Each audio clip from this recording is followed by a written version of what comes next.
কুশিয়ারা নদীর জলের অবস্থা দেখুন। এটা দশমী ঘাটের এই যে বাস যেখানে বিক্রি হয়, যেখানে মূর্তি বিসর্জন করা হয়, এখানে এই যে মন্দির মানে জলের ওই দেখুন কতটুকু জল ওভারফ্লো হয়ে গেছে এখন। হ্যাঁ, আমি এখানে দাঁড়াইয়া বাসের মালিকরাও চিন্তাত পড়ে গেছেন, তারা অবস্থা কীরকম, বাসের বাসিয়া যাইবনি।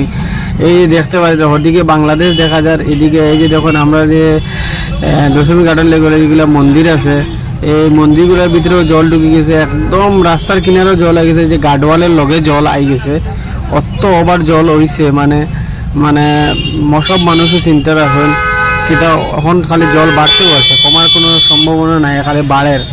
এই যে মন্দিরটা দেখতে পারে এখন, এদিকে রাস্তাটাও এই যে দশমী ঘাটের সামনে রাস্তাটা বন্ধ করে দিছে পুলিশে, বন্ধ করে দেখতে পারি আপনারা নদীর জলের অবস্থা কত স্পিডে জল নামের, আর জলের অবস্থা কীরকম আপনারা দেখতে পারি। আমি দেখাবার চেষ্টা করলাম। এই যে আমি বাপরে বাপ, তো সবাই পেজটা ফলো করবা।